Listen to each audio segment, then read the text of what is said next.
कुंडली जन्म पत्री बनानी जरूरी होती है बनानी? ब्याह या करना हो तो जरूरी तो है ही। आजकल ऐसा समय आ रहा है कि कौन कुंडली देखता है, बोले कितने गुण मिले, ये सब कहाँ चल रहा है। जिनकी ज्यादा कुंडली मिलती है उनकी लड़ाई हो रही है। देखो लड़ाइयां तब बंद होगी जब सद्विचार होंगे, कुंडली से थोड़ी हो जाएगी। अगर पत्नी कटु बोल रही और हम थोड़ा नम्र हो गए तो हम दोनों जीवन साथी का बढ़िया मंगल में जीवन। समस्या को समझना चाहिए, लड़ना मारना पीटना ये राक्षसी व्यवहार ठीक नहीं। शादी से पहले क्यों मिलाई जाती हैं कुंडलियां? क्या सच में हैप्पी रिश्ते की ऐसी होनी चाहिए शुरुआत? आज से 40 साल पहले तक अस्पतालों में जन्म का रिवाज नहीं था।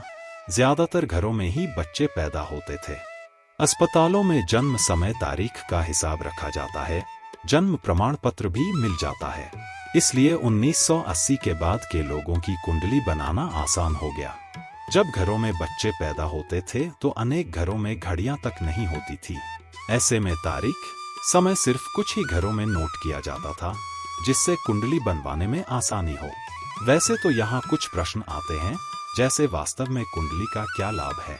अगर कोई लाभ है भी तो क्यों कुछ लोग इसमें विश्वास नहीं रखते? कुछ तो इसे अंधविश्वास मानते हैं, पर चुप छुपा के लोग अपने ऊपर कोई प्रॉब्लम आने पर भी ज्योतिषियों के पास जाते हैं। ज्योतिष और जन्म पत्रिका का बहुत महत्व है, जो हमारे ऋषियों मुनियों जैसे वशिष्ठ, व्यास, वरुचि, वराह मिहिर, पाराशर, कश्यप, आर्यभट्ट, जयदेव, जीव शर्मा आदि द्वारा आध्यात्मिक शक्तियों के आधार पर लिखा गया वैदिक ज्ञान है। ज्योतिष एक शुद्ध विज्ञान है।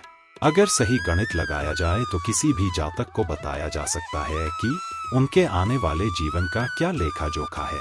ज्योतिष विज्ञान द्वारा भूत में हुई और भविष्य में होने वाली घटनाओं के संबंध में जानकारी प्राप्त की जा सकती है। जन्म पत्रिका को जन्म कुंडली भी कहते हैं। अब यह प्रश्न भी उठता है कि आखिर जन्म कुंडली है क्या? जन्म कुंडली आकाश का उस समय का नक्शा है जब कोई बच्चा जन्म लेता है।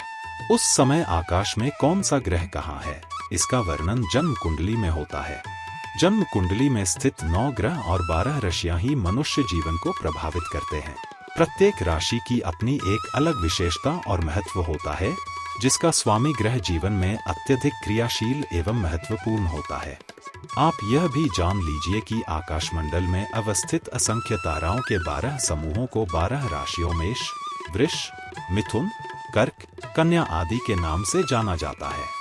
दरअसल कई तारे और नक्षत्र मिलकर आकाशमंडल में जो आकृति बनाते हैं, उसी के अनुरूप उनका नाम रखा गया है। जैसे मेष राशि के अंतर्गत पड़ने वाले तारा समूहों को काल्पनिक रेखाओं से जोड़ा जाए तो मेरे के आकृति विशेष बनती है। इसी प्रकार अन्य राशियों के तारा समूहों से अलग अलग आकृति बनती है। जैसे वृष राशि से बैल, मिथुन से जुड़वा बच्चे, कर्क से करकट, सिंह से शेर, कन्या से कुंवारी कन्यादि की आकृति बनती है। एक ही दिन में जन्मे विभिन्न व्यक्तियों के जन्म नक्षत्र और ग्रह स्थिति अलग अलग होते हैं। इसीलिए एक ही दिन में जन्म लेने वाले व्यक्तियों में से कोई राजा होता है, कोई रंक, कोई नेता होता है, कोई चोर होता है तो कोई साहूकार। जन्म कुंडली आपकी हथेली पर भी होता है। हथेली की इन रेखाओं में आपका भूत, भविष्य एवं वर्तमान छिपा हुआ है। इन्हीं रेखाओं द्वारा किसी भी व्यक्ति का स्वभाव, चरित्र एवं उसकी उन्नति एवं अवंति का ज्ञान हो सकता है। एक अच्छे ज्योतिष का यह कर्तव्य बनता है कि वे जातक की जन्मपत्री या हस्तरेखा पढ़ने के बाद कोई ऐसी बात अगर कहनी आवश्यक ही हो तो जातक को उसकी मानसिक शक्ति का एहसास दिलाएं और इस बात को दृढ़ता पूर्व कहें कि प्रबल इच्छा शक्ति के द्वारा ज्योतिषीय मार्गदर्शन से हर दुर्भाग्य को सौभाग्य में बदला जा सकता है। जन्म कुंडली किसी व्यक्ति के संपूर्ण जीवन का खाका है, जो उसके जीवन के सभी कार्यों की जानकारी देने में सहायक होती है। यह ग्रह, नक्षत्रों व भावों की एक ऐसी संरचना है जो एक व्यक्ति के जीवन की घटनाओं की गणना करने हेतु बनाई जाती है। ज्योतिष को जानने वाला व्यक्ति ही जन्म कुंडली का सही रूप से वर्णन कर पाने में सक्षम होता है। जन्म कुंडली को पढ़ने से पूर्व ये जानना अत्यंत आवश्यक होता है कि जन्म कुंडली का निर्माण सही किया गया हो। उसके पश्चात जन्म कुंडली विश्लेषण के संदर्भ में कुछ महत्वपूर्ण बातों को ध्यान में रखते हुए कुंडली का विश्लेषण किया जाता है।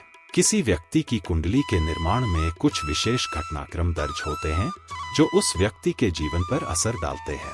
ग्रहों की स्थिति, नक्षत्रों का ज्ञान एवं भाव संरचना कैसी होगी, यह सभी बातें किसी व्यक्ति के जन्म समय की स्थिति के अनुसार ही देखी जाती हैं। जन्म कुंडली में 12 भाव, 12 राशियां, ग्रह व नक्षत्रों का समावेश होता है, जिनके आधार पर एक कुंडली का निर्माण होता है। अब चलिए जानते हैं शादी से पहले क्यों मिलाई जाती हैं कुंडलियां। हिंदू रीति रिवाजों के अनुसार विवाह से पूर्व कुंडली मिलान सबसे पवित्र माना गया है, क्योंकि वर और वधू की कुंडली का विश्लेषण करके ही लोग यह जान पाते हैं कि उनकी जोड़ी सही रहेगी भी या नहीं। क्यों मिलवाते हैं लोग कुंडली? वैवाहिक गठबंधन तय करते समय कुंडली का मिलान लड़का लड़की के संभावित रिश्ते में मौजूद किसी भी तरह के दोष या ग्रहों को सटीक रूप से जानने के लिए किया जाता है।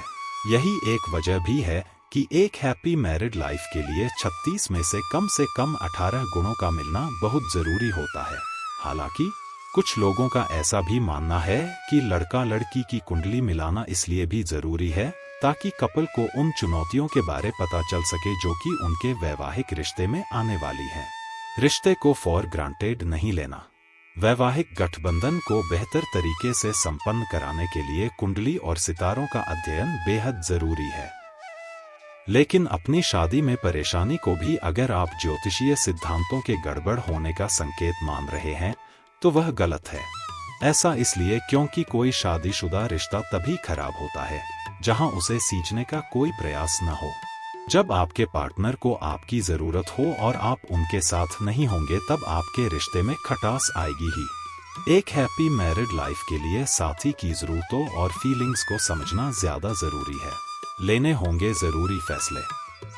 अगर आप वाकई में अपनी शादीशुदा जिंदगी को बेहतर बनाना चाहते हैं तो उसके लिए आपको सही समय पर सही फैसले लेने होंगे।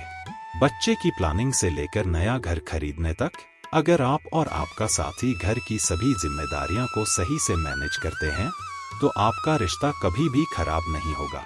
हालांकि हम ऐसा बिल्कुल नहीं कह रहे हैं कि शादी में उतार चढ़ाव नहीं आते, बल्कि एक दूसरे की सलाह मशवरा से आप अपने बीच की चीजों को ठीक करने में ज्यादा समय नहीं लगाएंगे। जय श्री कृष्ण। राधे राधे।